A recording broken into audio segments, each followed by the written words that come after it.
नमस्कार, आप सभी का स्वागत करती हूं। आप देख रहे हैं भारत 24। मैं हूं आपके साथ पूर्णिमा मिश्रा और वक्त है दहाड़ का। आरक्षण को लेकर बांग्लादेश में गदर मचा हुआ है। हिंसा में अब तक 114 लोगों की मौत हो चुकी है। पड़ोसी देश जल रहा है और इसी बीच सवाल ये उठ रहा है कि क्या ममता बनर्जी इस आग में सियासी रोटियां सेकना चाहती हैं। उनका एक बयान सारे फसाद की जड़ है, जो कि 21 जुलाई को उन्होंने कोलकाता में दिया। दीदी ने कहा था कि हिंसाग्रस्त बांग्लादेश के मजबूर लोग अगर गुहार लगाएंगे तो उनकी सरकार द्वार खोल देगी आश्रय के लिए, ताकि शरणार्थी बंगाल में आ सके। ममता बनर्जी ने इसके लिए यूनाइटेड नेशंस के एक प्रस्ताव का भी हवाला दिया।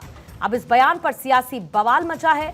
बांग्लादेश के विदेश मंत्री हसन महमूद ने एक डिप्लोमेटिक नोट भेजकर केंद्र सरकार से ममता की शिकायत कर दी और इसमें यह कहा गया कि सीएम के इस बयान से भ्रम की स्थिति खड़ी हो गई है। उधर बीजेपी ने कहा है कि दूसरे देश के शरणार्थी को जगह देने वाली ममता बनर्जी होती कौन है, यह तो केंद्र सरकार का अधिकार है।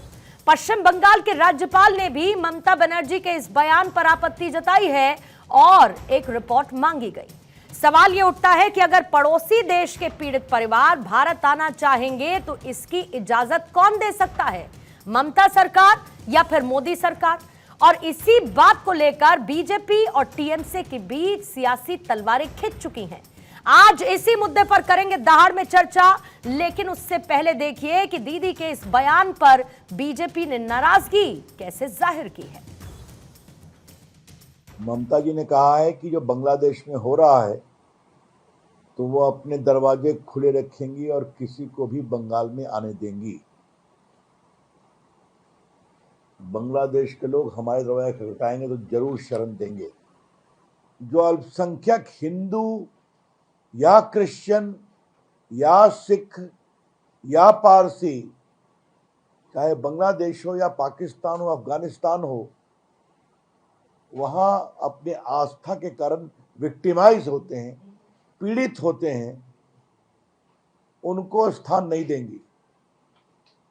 और आज कह रही हैं कि जो भी आएगा उनको हम बसाएंगे। इसका मतलब क्या है?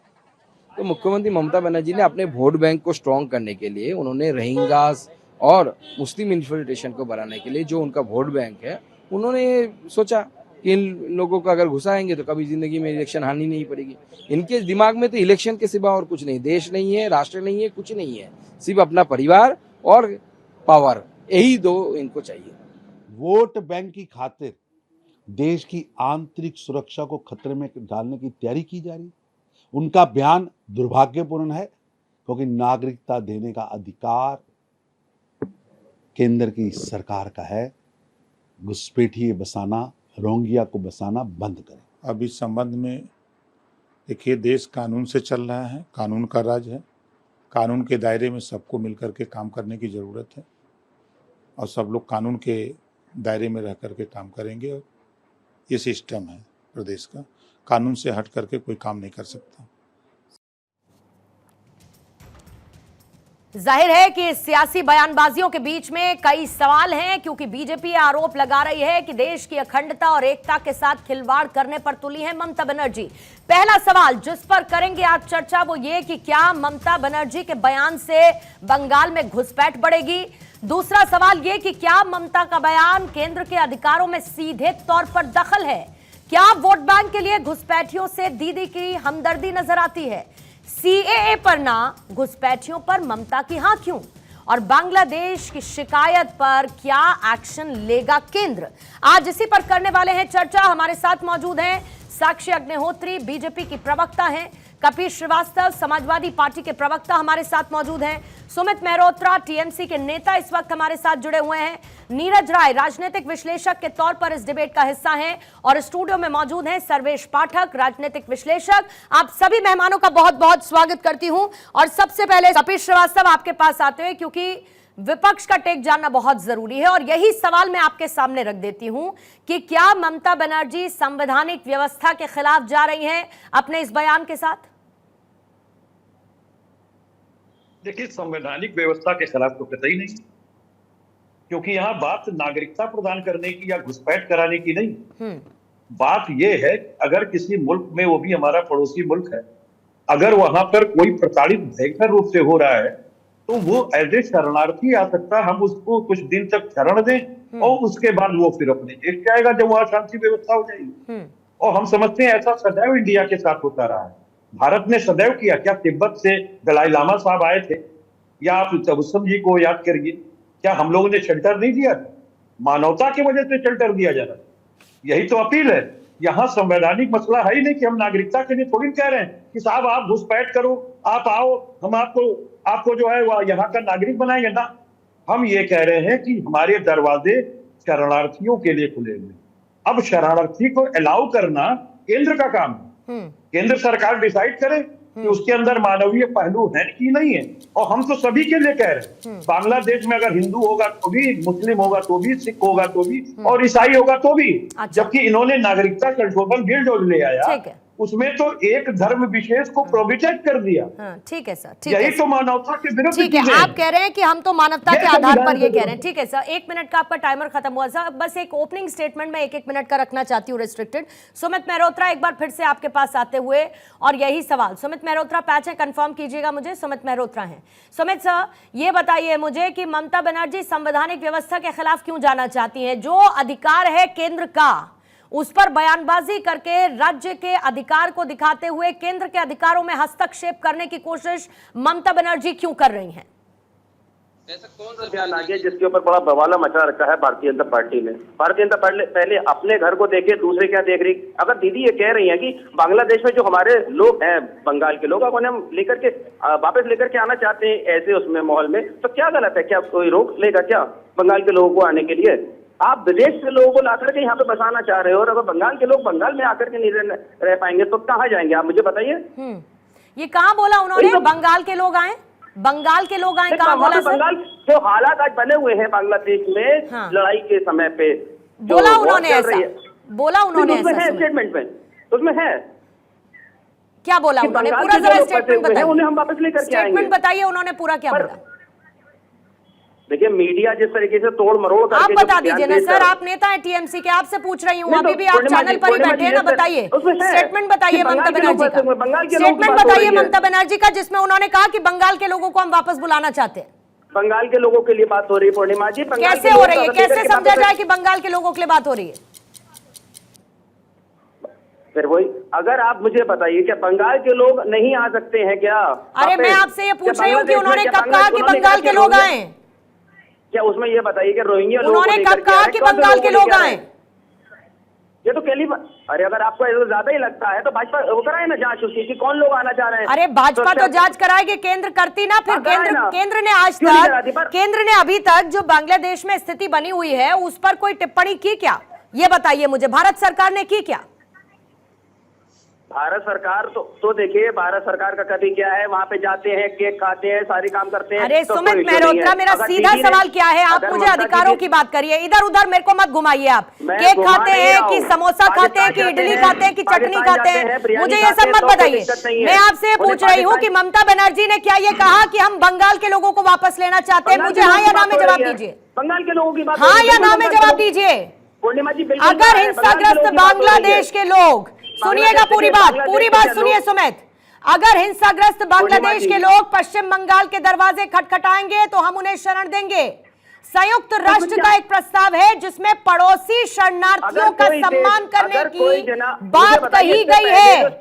सुना अब आपने सुना मेरी बात को सुमित मेहरोत्रा? इसमें लिखा है बंगाल के लोग। सुनिए पूर्णिमा जी, बात तो कंप्लीट होने दीजिए। मुझे आप बताइए, क्या बंगाल के लोग अगर शरण मांग रहे हैं वहां पे अगर आकर के, तो क्या गलत है? मुझे बताइए कि आतंकवादी लोग हैं क्या वो? और इससे पहले जब CAA NRC के तहत आप लोग विदेश में लेकर के हिंदुओं को वापस लेकर के आने की बात कर रहे थे, वो कौन सा सही? अरे आपका अधिकार है क्या साहब? और अगर है तो ये बताइए कि बांग्लादेश क्यों नाराज हो गया? बांग्लादेश को सीधे दिल्ली क्यों एक डिप्लोमेटिक नोट भेजना पड़ा, जरा ये बताइए।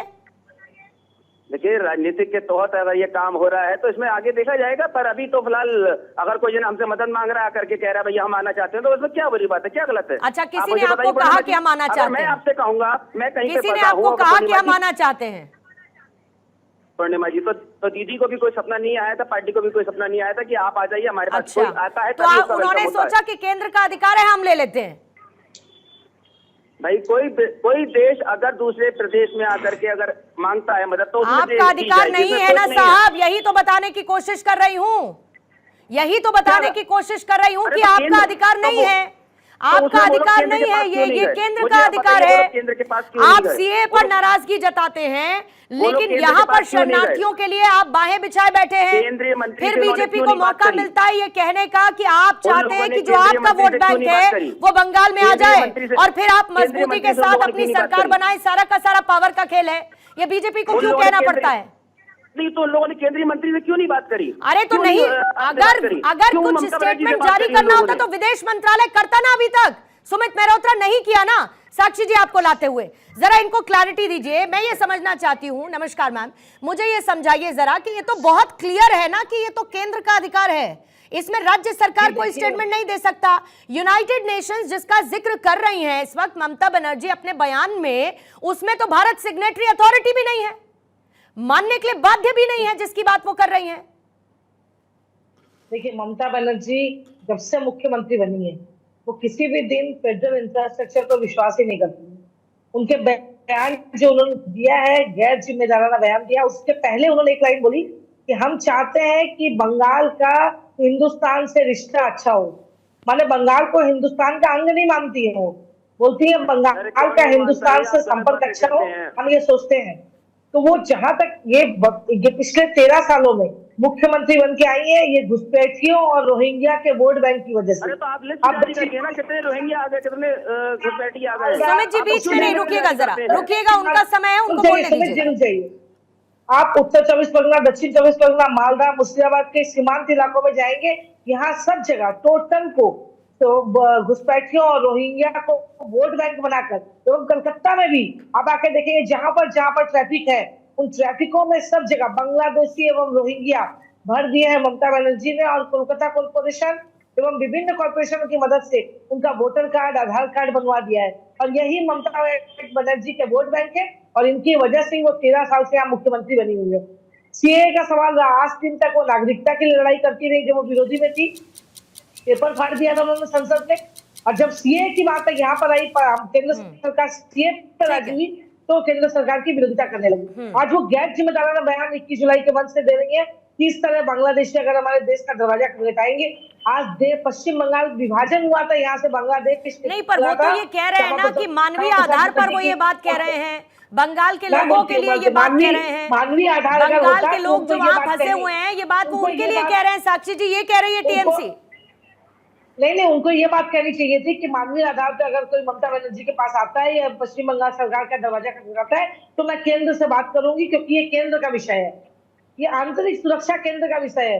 वो बंगाल को एक छोटा राज्य बनाकर और उसमें अपने आप को प्रधानमंत्री की घोषणा करना चाहती है। पिछले चुनाव में उन लोगों को, बहुत लोगों ने गैस देकर उनको प्रधानमंत्री का वो कर दिया था, हवा दे दी थी, लेकिन प्रधानमंत्री बन नहीं पाए। और 99 के फेल में अटकी हुई कांग्रेस पार्टी और समाजवादी पार्टी अभी उनको हवा देके बना रही कि आप ही इस यहाँ की प्रधानमंत्री। अरे आप लोगों का घमंड अभी नहीं टूटा है, टूटेगा।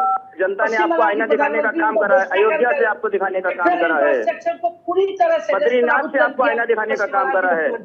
आप लोग करते रहिए सुबह से शाम तक, हिंदू मुसलमान करते रहिए। बनर्जी ने हिंदू मुसलमान के आधार पर, हिंदू मुसलमान करते रहिए, रोजगार के ऊपर कभी बात मत करिएगा, महंगाई के ऊपर कभी बात मत करिएगा। हिंदू मुसलमान करिए।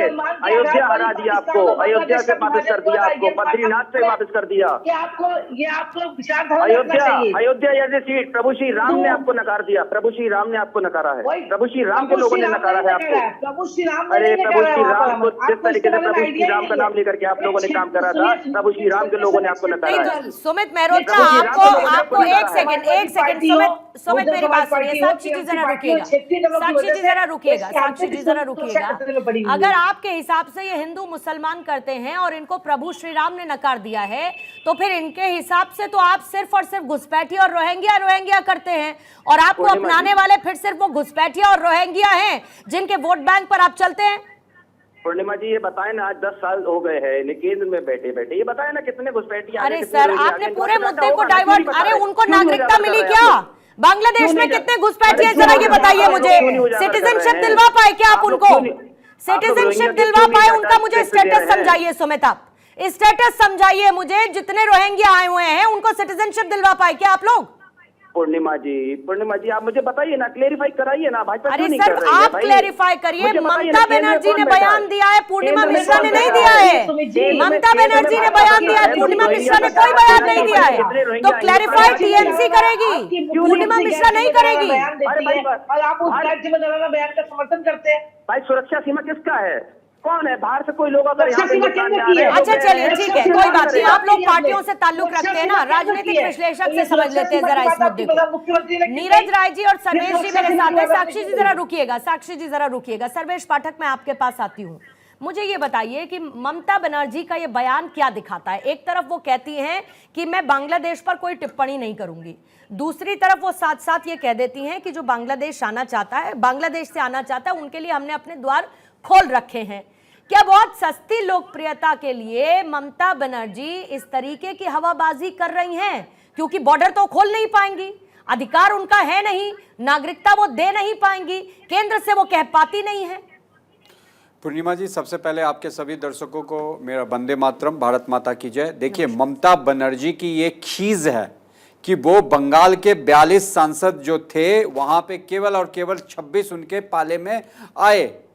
ठीक है, बीजेपी का ग्राफ गिरा, 18 से 12 पे आके अटक गई, लेकिन आप देखिए किस तरीके से ये गैर जिम्मेदाराना बयान है उनका। एक जिम्मेदारी होती है, एक जवाबदेही होती है। वो अपने राज्य में जो महिलाओं पे अत्याचार हो रहा है उसको तो रोक नहीं पाती है, उस पे तो मानवीय जो कहते हैं कि मानवता के आधार पे महिलाओं पे अत्याचार हो रहा है, सरेआम उसे पीटा जा रहा है। सरिया कानून, वहाँ के जो मौलाना लोग हैं कहते हैं कि हमारे राष्ट्र में सरिया कानून चलता है। शर्म आनी चाहिए ऐसी महिला मुख्यमंत्री को जिनके यहाँ टारगेट करके महिलाओं का रेप किया जाता है उनके गुंडों के द्वारा। और कह रही हैं, आप देखिए ईद उल फित्र के मौके पे जब वो भाषण दे रही थी तो कह रही थी न सीए न एनआरसी न यूसीसी मैं लागू होने दूंगी, और आज बांग्लादेशियों को कह रही हमारे द्वार खुले हुए हैं। तो ममता बनर्जी के इस बयान को क्या दर्शाता है? केवल और केवल तुष्टीकरण की राजनीति, अपना वोट बैंक बढ़ाने का। लेकिन यहाँ पे सबसे कमजोर जो है भारत सरकार है और बीजेपी की सरकार है। अगर उसने ऐसा बयान दे दिया तो फिर उसका मुकाबला करना चाहिए इन्हें। उसको दो टुक में आप बयान दे दिए बड़े बड़े नेता आके, रविशंकर प्रसाद जी चाहे और भी नेताओं ने, लेकिन इसका एक पूरा वाकया बना के उन्हें दिल्ली तलब करना चाहिए और फिर ये पूछना चाहिए आपने किस हैसियत से, किस आधार पे, किस कॉन्स्टिट्यूशन, यानी कि आप ये कह रहे हैं कि बांग्लादेश ने क्योंकि शिकायत कर दी है तो ऐसे में केंद्र सरकार को इस पर कोई एक एक्शन लेना चाहिए। आप ये कह रहे हैं कि उनको इसमें इंटरवेन करना चाहिए। नीरज जी जरा आपकी मुझे राय इस मामले पर रखिएगा, क्योंकि इस मामले को बहुत फैक्टफुली समझते हैं ना कि इसमें संविधान क्या कहता है, इसमें अधिकार क्या कहते हैं। ममता बनर्जी जो कह रही हैं क्या वो कर पाने की स्थिति में है? और अगर कर पा लेती हैं तो फिर उसके पीछे उनका क्या कोई पॉलिटिकल मोटिव भी है? पूर्णिमा जी, पूरा करीब 18 मिनट का डिबेट हुआ, सभी के पास आप गई हैं, सभी नेता प्रवक्ताओं के पास, लेकिन एक बार एक पॉइंट आपने नहीं बोला जिसमें ममता बनर्जी ने कहा कि बांग्लादेश दूसरा देश है और देश के बीच में क्या सिस्टम होता है उसके हमारी केंद्र की सरकार समझे। इस चीज को पहले मेन पॉइंट है। अच्छा। दूसरा चीज अब सुन लीजिए, ममता बनर्जी भी एक नेता ही है और बांग्लादेश के पड़ोस में ही हमारा भारत का जो हिस्सा है बंगाल सटा हुआ, तो उन्होंने कहा है यूएन का उन्होंने उदाहरण दिया। आपने कहा कि यूएन की लिस्ट में हम है ही नहीं। अगर किसी को रिस्पेक्ट देने की बात होती है तो किताबों में और नियमों में लिखी हुई बातों को नहीं, उसे एक मानवीय भाव को भी दिखाया जाता है। और ममता बनर्जी के द्वारा सर्वेश पाठक जब भी बात कर रहे थे, मैं नहीं कह रहा हूँ, पूरी बात सुन लीजिएगा, कह रहे थे कि ममता बनर्जी अमानवीय व्यवहार करती हैं। लास्ट की एक बात इनकी अच्छी लगी है कि भारत की सरकार चुप क्यों है। 10 साल में भारत की सरकार सिर्फ वहां पर केवल जाकर भाषण देने का काम करी। जिन रोहिंग्या और घुसपैठियों की आपने बात किया, 2016-17 में 125 के करीब घुसपैठियों को हमारे सम्मानीय प्रधानमंत्री जी बांग्लादेश पहुंचवाते हैं। शेख हसीना स्ट्रिक्टली मना कर देती हैं कि एक भी घुसपैठिया में वापस नहीं लूंगी। तभी से न सरकार घुसपैठियों पे बोलती है वापस करने के लिए, न ही भारतीय जनता पार्टी बोलती। हाँ, ममता बनर्जी का ये जो बयान आया है, इस बयान पर भारत की सरकार तुरंत एक्शन में आनी चाहिए थी। एक्शन में नहीं आना मतलब कि राजनीतिक दृष्टिकोण से भाजपा के सभी नेताओं का बयान आना है। मजमूदार का भी मैंने सुन रहा था, मैं रविशंकर प्रसाद जी भी बोल रहे थे, केंद्रीय मंत्री हैं, उसके भारत सरकार के प्रतिनिधि के तौर पे अगर बयान देते तो मैं उनका समर्थन करता, लेकिन भारतीय जनता पार्टी के नेता बने जा रहे थे और उस पर ये बयान दे रहे हैं। तो यहाँ पर ममता बनर्जी हो या हमारी भारत की सरकार हो या बंगाल की सरकार हो, अगर गलत ममता बनर्जी ने किया है तो तत्कालिक प्रभाव से उसके ऊपर कार्रवाई। और रही बात वहां के विदेश मंत्री का लेटर जो हमारे भारत सरकार को आना, उस विदेश मंत्री ने साफ कहा है कि ममता बनर्जी की जो बातें हैं वो दोहरी बातें निकल के आ रही हैं, भ्रम की स्थिति पैदा करती हैं। उसने कहा कि मेरा सम्मान है ममता भ्रम बनर्जी की के स्थिति प्रति। पैदा करती हैं। आपने मुझे जिक्र किया नीरज जी कि मैंने इस एक लाइन को छोड़ दिया, लेकिन आपने ये नहीं देखा कि मैंने इस एक लाइन को मेंशन किया जिसमें वो ये कहती हैं कि मैं बांग्लादेश को लेकर बहुत कुछ नहीं कहूंगी क्योंकि वो दूसरा देश है, लेकिन जिनको आश्रय चाहिए हम उनके लिए दरवाजे खुले रखते हैं। दूसरी तरफ आपने ये कहा कि मानवीय आधार है इसमें, तो ये मानवीय आधार सीए के नाम पर कहां कौन सी कालकोठरी में जाकर छिप जाता है? कौन सी कालकोठरी में छिप जाता है सर? ये बताइए कि मानवीय अधिकार सीए के मामले में कौन सी कालकोठरी में चला जाता है? ये मानवीय आधार क्या सिर्फ रोहिंग्याओं के लिए, शरणार्थियों के लिए ममता के तौर पर क्यों दिखता है सर? सुन लीजिए, मैं ममता की ममता की बात कर रहा हूं, सुन लीजिए। ममता बनर्जी का मानवीय आधार जो है वो सेलेक्टिव क्यों? मैं बता रहा हूँ, 33-34 हजार हमारे सीएए के लोग हैं। आपने अपने ही बातों में कहा था कि बॉर्डर की सिक्योरिटी ममता बनर्जी नहीं करती है। मैंने कहा कि क्या बॉर्डर के दरवाजे खोल पाएंगी Mamata Banerjee? Exact word repeat कर रही हूँ, जो मैंने कहा। मैंने कहा कि क्या ममता बनर्जी बॉर्डर खोल पाएंगी इन लोगों के लिए? ये अधिकार रखती है ममता बनर्जी? बिल्कुल नहीं, ममता बनर्जी ने सेंट्रल गवर्नमेंट खोल सकती है। अरे तो सेंट्रल गवर्नमेंट से बात की उन्होंने, सेंट्रल गवर्नमेंट से बात की ममता बनर्जी ने। सर आप दोहरी बात को, आप दोहरे रवैये को सुनिए, आप दोहरे रवैये को आप यहाँ पर एक्सप्लेन करने की नीरज जी जो कोशिश कर रहे हैं। मैं ये कहती हूँ कि हाथी के दांत दिखाने के और खाने के और, हाथी के दांत दिखाने के और खाने के और, मतलब ममता बनर्जी ने बयान दे दिया, कर कुछ सकती नहीं है, लेकिन बस कह दिया हमने कह दिया क्योंकि हमारा मानवीय आधार है। अरे तो कर सकती है क्या कुछ? पूर्णिमा मिश्रा देने बैठ गई है, हाथी के दांत पूर्णिमा मिश्रा देख रही है।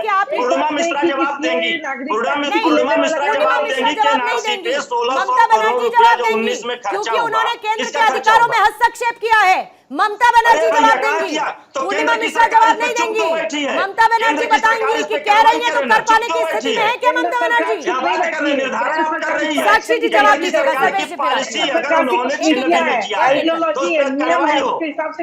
अच्छा ठीक है, जवाब ले लेते हैं। साक्षी जी जल्दी से जवाब दीजिएगा, फिर मुझे हेडलाइंस के लिए जाना है, फिर सर्वेश जी आपके पास आऊँ।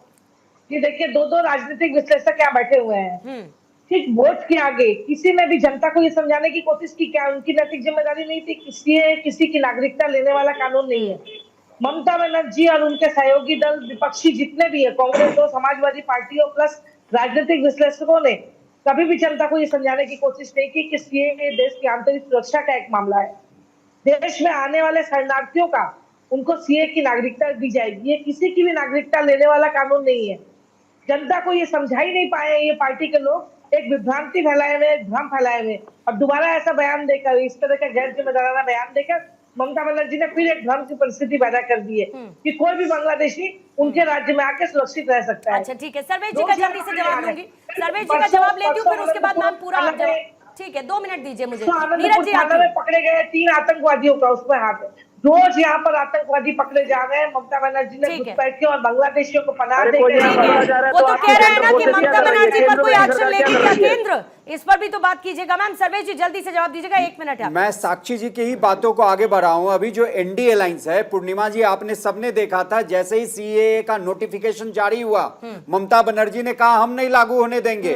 बाकी के एनडीए अलायंस ने क्या खबर और भ्रम पैदा की कि भारत में रोजगार नहीं है, ये बाहर से जो लेके आएंगे उनको कहां से खाना देंगे, उनको कहां से रोजगार देंगे। और अब जब ममता बनर्जी तुष्टीकरण की राजनीति में कह रही है मानवीय आधार है, तो कहां से ममता बनर्जी उनको खाना देगी अगर मानवीय आधार पे लेके आएगी? शर्म आनी चाहिए ऐसी दोहरी मानसिकता, दोहरी राजनीति करते हो। नीरज राय जी आप खुद ही बताइए कि अगर ममता बनर्जी का आप सपोर्ट करते हैं तो वो सीएए वाले को क्यों नहीं जाने देगी? बात का जिक्र सर्वेश जी ने किया है, सुमित मेहरोत्रा उसका जवाब लूंगी मैं आपसे। ये डबल स्टैंडर्ड किस बात का ममता बनर्जी का हर बात पर? पूर्णिमा जी आप मुझे बताइए, सीएनआरसी के तहत माननीय प्रधानमंत्री जी जिस तरीके से हिंदुस्तान में 125 करोड़ देशवासियों के ऊपर और बोझा लादने के बाद कह रहे थे कि हम बाहर से लोगों को ला करके यहाँ पे शरणार्थी देंगे, तो वो किस आधार पे लेकर के आ रहे हैं? जबकि यहाँ पे हिंदुस्तान में आज बेरोजगारी, भूखमरी सब कुछ है, आज वो और लोगों को ला करके हमारे ऊपर बोझ डालना चाह रहे हैं। अमित जी आपको एनआरसी और सीए के बारे में कोई जानकारी नहीं है, आप इसके बारे में आप लोग बताइए ना, क्यों आप लोग गलत फैलाते हैं सीएनआरसी के तहत? और यहाँ पर 2016 आप लोगों को केवल आपस में लड़ाई लड़वाने का रह गया है। भारतीय जनता पार्टी लड़वाने का काम करती है। सीएनआरसी के तहत रोजगार देने में विफल है, नौकरियां देने में विफल है। अरे नौकरियां दीजिए ना, रोजगार दीजिए ना।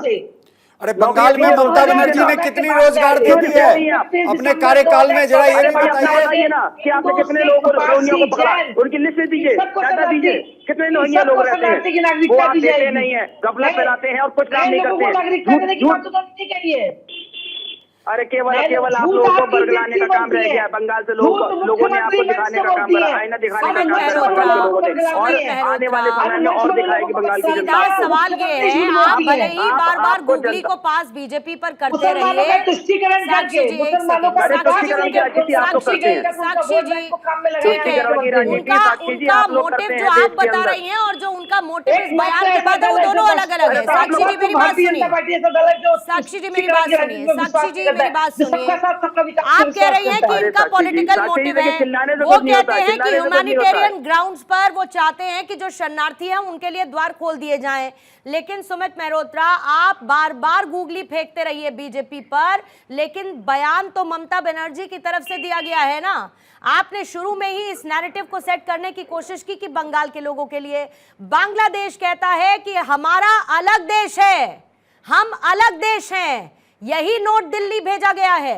और दूसरी तरफ मैं कहती हूं कि संविधान की बात बीजेपी संविधान खत्म कर देगी, संविधान को बदल कर रख देगी। आप तो खुद संवैधानिक अधिकारों के खिलाफ बात कर रहे हैं।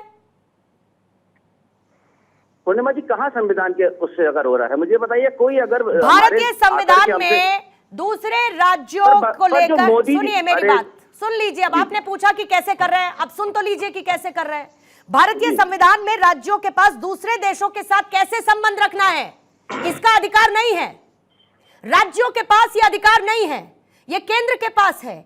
जब किसी भी देश में ऐसा क्राइसिस होता है तो उसमें विदेश मंत्रालय के पास अधिकार है उस पर टिप्पणी करने का।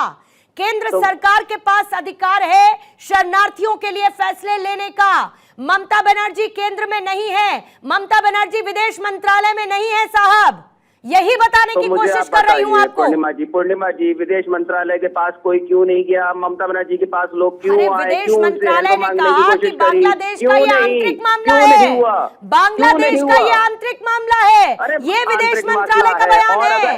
और अगर विदेश मंत्रालय ने बयान दिया तो बांग्लादेश के विदेश मंत्री को ये क्यों कहना पड़ा कि ये भ्रम की स्थिति पैदा करता है बयान ममता बनर्जी का? उनको नहीं देना चाहिए।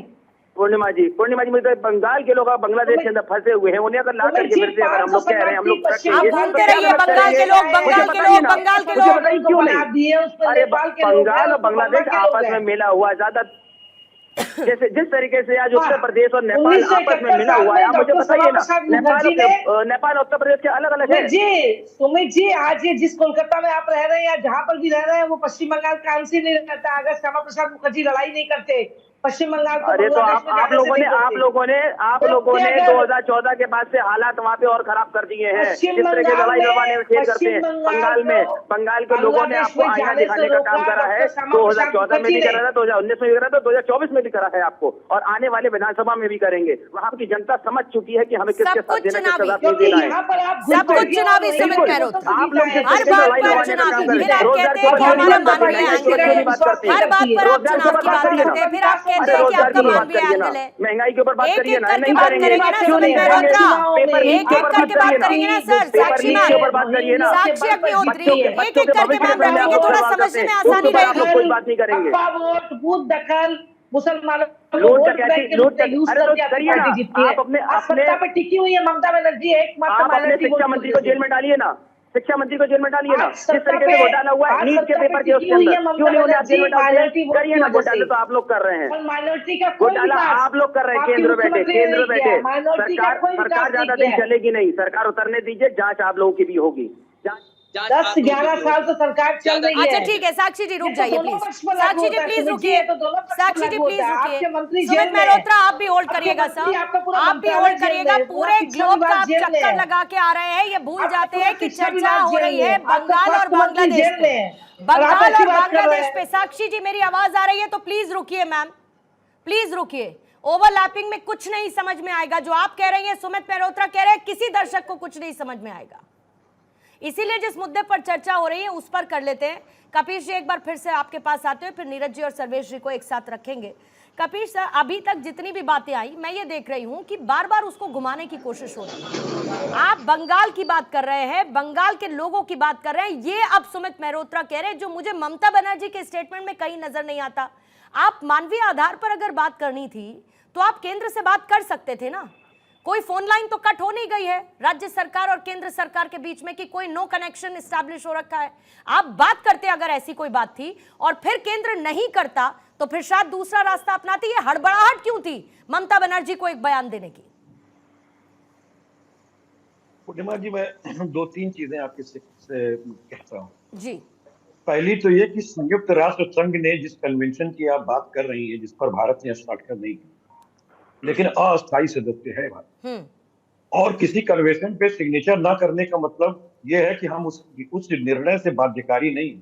लेकिन जहां तक मानवतावादी दृष्टिकोण है वहां आपको सहमति होनी चाहिए, क्योंकि इसी बंगाल और पाकिस्तान के अंदर जब हम लोगों ने 2 टुकड़े किए थे तो आपको याद होगा कि इंदिरा गांधी जी ने इसी बात को यूएन कन्वेंशन में ले गई थी कि जो पाकिस्तान की सेना है वो माने पूर्वी पाकिस्तान पे इतना ज्यादा अत्याचार कर रही है कि वहां के लोग शरणार्थी बन के हमारे हिंदुस्तान में आ गए हैं और अब हमारी इकोनॉमी डूबने जा रही है।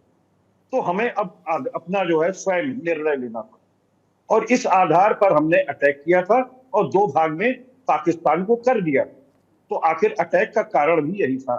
और मैं दूसरी बात आपको कह रहा हूं कि देखिए, जहां तक आप बात कह रही है कि बहन ममता बनर्जी जी को केंद्र से बात करनी चाहिए, इसमें कहीं दो राय नहीं। संविधान में ये कहीं नहीं लिखा है कि केंद्र पहले बात करेगा या प्रांत को ये पहले बात करेगा, और ना ही भारत के संविधान में ये लिखा है कि जो प्रधानमंत्री होगा वो जो है वो मुख्यमंत्री से बड़ा उसका पदाधिकारी होगा, उसको डांट भी लगाएगा, उसकी क्लास भी लेगा।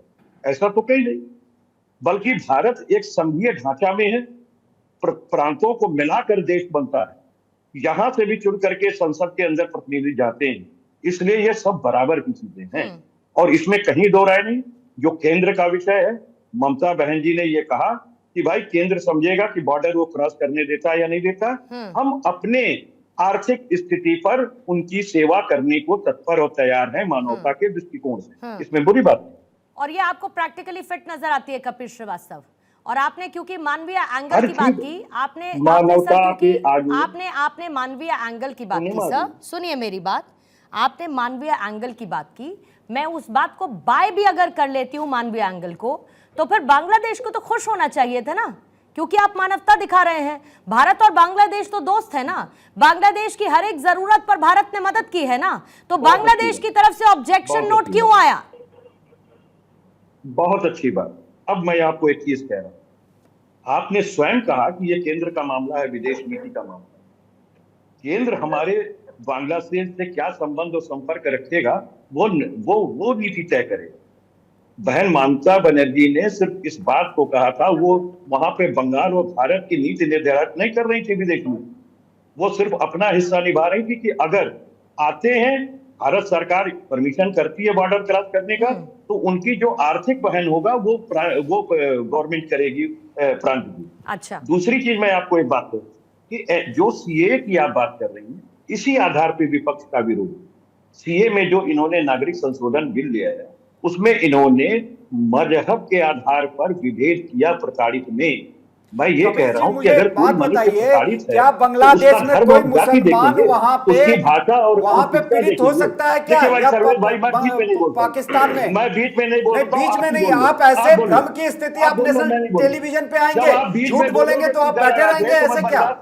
सीए में क्या कोई भी मुसलमान बांग्लादेश का या पाकिस्तान का पीड़ित है क्या? अगर हमारी बात आपको मैं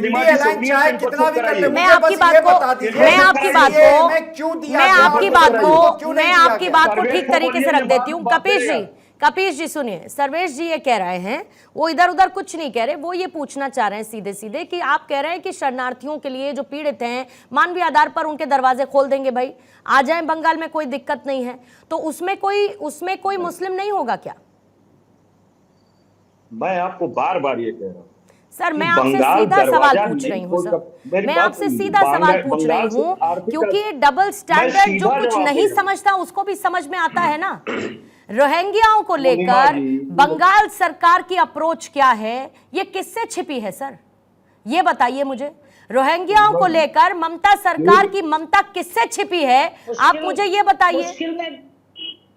मुश्किल ये है कि ये लोग मोदी का विरोधिता करते अब देश की सुरक्षा की विरोधिता करने लगे। हमारी बहन है, कपिल जी को इसमें कोई खराब बात नजर नहीं आती है। ठीक है, कपिल जी को जवाब देने दीजिए। कपिल जी को, साक्षी जी आऊंगी मैं आपके पास, और उनका मुंह साक्षी जी मैं आती हूँ था, उसके आधार पर ये बोल रहे हैं। ठीक है साक्षी जी मैं आती हूँ आपके पास, कपिल जी अपनी बात को पूरा करेंगे। भाई मैं ये कहता हूं कि अगर हमारी आवश्यकता नहीं है सुनने की, तो आप इन्हीं की सुन लें, हमको इजाजत है, हम नमस्कार करें आपको। ये लोग बीच में क्यों बोलना चाहते हैं, अपनी बारी में बोले। मैं एक चीज कह रहा हूं कि आप मुझे इस बात को बताइए कि क्या धर्म के आधार पर प्रताड़ित व्यक्ति को अलग किया जा सकता है क्या? बहुसंख्यकों को और अल्पसंख्यकों की बात है ना सर, बहुसंख्यकों की और अल्पसंख्यकों की बात है ना। मेरी बात सुन लीजिए, जब कोई व्यक्ति सताया हुआ होता है तो वो ना तो बहुसंख्यक होता है ना अल्पसंख्यक होता है। मतलब आप ये कह रहे हैं कि मुस्लिम जो है उन देशों में जहां पर मुस्लिम आबादी बहुसंख्यक है, वहां पर वो प्रताड़ित होंगे, अल्पसंख्यक नहीं होंगे। मैं आपको वो दूसरी चीज कह रहा हूं, प्रताड़ित कोई भी किसी देश में हो सकता है। क्या पाकिस्तान के अंदर जो है, तो फिर सर खुला दिल रखे ना, फिर सीए के लिए भी रखे ना। मैं ये कह रही हूँ, मैं ये कहती हूँ, आती हूँ नीरज जी, आ रही हूँ नीरज जी, आ रही हूँ, एक एक मैं सिर्फ इतना कहना चाहती हूँ कि किसी बात को लेकर भ्रम की स्थिति मत पैदा करिए ना, या अपना देखने का एक नजरिया है, उस देखने को नजरिए को जनता के सामने सही बताने की कोशिश मत करिए ना सर। अगर देखना है तो वाइड एंगल से देखिए, हर एक पर्सपेक्टिव से हर बात को समझिए। किसी ने भी मुस्लिमों का विकास नहीं किया है, किसी ने भी मुस्लिमों का विकास नहीं है, एकमात्र भारतीय जनता पार्टी। अच्छा ठीक है सर, ठीक है, थोड़ा सा समय और दीजिए मुझे जरा। नीरज जी को और सर्वेश जी को रखेंगे। नीरज जी अपनी बात को पूरा करेंगे, सर्वेश जी आपका काउंटर कर रहे हैं बात का। नीरज जी पहले जी बिल्कुल करूंगा, समय हमको पर्याप्त चाहिए। कई पॉइंट उठे हैं यहाँ पर, बात सीएए की हो रही थी, तो हमारे देश में 18-19 में सुप्रीम कोर्ट के आधार पे आदेश पे आया था एनआरसी करने के लिए, सबको याद है। उस समय जो है तथाकथित राष्ट्र के अध्यक्ष बने अमित शाह जी का पहला बयान आता है, राजनाथ सिंह जी का भी आता है, कराया जाएगा। और शुरुआत हुआ 40 लाख लोगों को बोला गया था पूर्णिमा जी की 40 लाख वहां पर एनआरसी के दायरे में आएंगे लोग। जब जांच होती है तो 19,65,000 करीब लोग आते हैं और लगभग 12 लाख करीब में हुआ शोर हुआ था कि केवल मुस्लिम रहेंगे एनआरसी में, लेकिन 12 लाख के करीब में सिर्फ हिंदू निकल गए। और सबसे अच्छी चीज ये रही कि विप्लव देव त्रिपुरा के जो मुख्यमंत्री थे वो अभी 71 के बाद हमारे देश में आए हुए थे और 1600 करोड़ रुपया देश का खर्चा हुआ था और आनंद फानंद में उसे बंद कर दिया गया। इस पर प्रश्न उठता है। दूसरा, आइए, आपने कहा था बहुसंख्यक अल्पसंख्यक, देश को याद है कि मधुआ समुदाय को एक करने के लिए हमारे सम्माननीय प्रधानमंत्री जी 21 के बंगाल चुनाव में बांग्लादेश गए हुए थे और वहीं पर ये रह रहे हैं। इनके रहते हुए वहीं पर मंदिरों को तोड़ा जा रहा है, हिंदुओं पे आक्रमण किया जा रहा है, मारा जा रहा है, लेकिन हमारे सम्माननीय प्रधानमंत्री जी चुप रहे। सुने, ठीक नहीं है, पूरा होने दीजिए। नहीं सर, समय की बाध्यता है ना मेरे पास, समय की बाध्यता है ना मेरे पास, तो चुप रहिए। क्या होता है, चुप रहिए, क्या होता है नीरज जी, चुप रहिए, क्या होता है भाई, समय की बाध्यता उतना ही मिलेगा ना, चुप रहिए, मत बताइए। बाध्यता हो जाती है, नहीं चुप रहिए, मत बताइए, लेकिन आप चुप रहिए, मत बताइए, बात को पूरी करें। मिलाकर किसी देश ऐसी बाध्यता नहीं चाहिए हमको कि 20 मिनट में आप 1 मिनट के लिए सर अब उसका मैं कुछ नहीं कर सकती, मेरे पास तो लिमिटेड टाइम ही है। आपको क्या चाहिए क्या नहीं चाहिए उसका मैं कुछ नहीं कर सकती नीरज जी, माफी चाहूंगी लेकिन नहीं कर सकती उसका। अरे बात को पूरा करें ना सर, इधर उधर की बात करने से अच्छा। अधूरा की बात नहीं होती, सच सुनने और बोलने का अधिकार चाहिए, सच सुनिए और बोलने। ठीक है सर्वेश जी, इन्होंने जो कहा उसकी बात का जवाब। नीरज जी, आप जो एक कह रहे हैं मधुआ समाज पे या हिंदुओं पे बांग्लादेश में अत्याचार हो रहा है, यही बात कपिल श्रीवास्तव और बाकी के इंडिया अलायंस के लोगों को बताइए ना कि सीएए भारत में क्यों दिया गया, केवल हिंदुओं को, पारसियों को, ईसाइयों को और सिखों को, ये बताइए ना। ये तुष्टिकरण की राजनीति हो रही है, इसलिए से मुसलमान को हटा दिया गया, मुस्लिम देश में मुसलमान क्या प्रताड़ित होता है नीरज जी, कार्यवाही क्यों नहीं बताइए ना। भाजपा आरोप भी रहे, आप जैसा सर्वेश पाठक जी जानकार आदमी ये कहता है कि वहाँ पे महिलाओं के साथ मतलब दुराचार होता है। दुराचार नहीं हो रहा है, आप किस चश्मे से देख रहे हो, चश्मे का पावर ठीक करो। बंगाल में वायलेंस जो भी चुनाव के बाद इतना वायलेंस हो रहा है, वहाँ पे जो वीडियो आया था महिला को मारा जा रहा था पब्लिकली, वो क्या वायलेंस नहीं है? शर्म आनी चाहिए आपको। बताए बंगाल में चुनाव के बाद 60 साल की महिला का उसके पोते के सामने रेप किया जाता है और उस राज्य की मुख्यमंत्री महिला है, सुप्रीम कोर्ट में वो अपनी आप बीती सुनाती है। इस बात को समझो, चश्मे का पावर ठीक है नीरज जी रुक जाइए। साक्षी जी अब आप बोल लीजिए, साक्षी जी बोलिएगा, 30 सेकंड का समय दे रही हूँ आपको, 30 सेकंड में अपनी बात साक्षी जी रखेंगे, बोलिए। देखिए नीरज जी का ये गैर मैंने जैसा मुख्यमंत्री ने गैर जिम्मेदाराना बयान किया, मुझे नीरज जी टाइमर रखेंगे 30 सेकंड। आशा लेते अपने आप को राजनीतिक विश्लेषक कहने वाले बोलते हैं प्रधानमंत्री जवाब नहीं देते, चुप रहते हैं। प्रधानमंत्री देश के ऐसे प्रधानमंत्री है जो दुश्मनों के साथ और दोस्तों के साथ सबसे आंख से आंख मिलाकर बात करते हैं, सुबह के बात नहीं करते, रिपोर्ट कंट्रोल की सरकार नहीं चलाते हैं। तो भारतवर्ष को विश्व गुरु बनाने का अवदान देश के प्रधानमंत्री मोदी को दिया है। प्रधानमंत्री के लिए नीरज जी का इस तरह का गैर जिम्मेदाराना बयान इसकी विरोधिता करती है। भारत पहले से विश्व गुरु है और साक्षी जी बाकी आप और मोदी जी। ठीक है सुमित जी 30 सेकंड में अपना क्लोजिंग कमेंट रखेंगे। सुमित मेहरोत्रा 30 सेकंड में क्लोजिंग कमेंट रखेंगे। नीरज जी प्लीज बीच में मत बोलिए, बोलिए सुमित जी जल्दी से। साक्षी जी प्लीज, साक्षी जी टाइम नहीं है मेरे पास, साक्षी जी समय नहीं है, सुमित जी जल्दी से बोलेंगे। नीरज जी ने जो बात कही है सही कही है। अगर सर्वेश्वर भाई किसी चीज का कर रहे हैं, बयान दे रहे हैं, तो वो भी सही कह रहे हैं। नीरज जी ने भी अपनी बातें सही कही है, तो उनकी बातों को क्यों झुठलाया जा रहा है? अगर वो बयान उनके बाद जी को सहारा मिला नीरज जी का, शत्रु का शत्रु मित्र होता है। बात तो गलत नहीं बोली ना, बात तो गलत नहीं बोली ना। अरे बात गलत नहीं बोली, जो आज उन्होंने बयान दिए हैं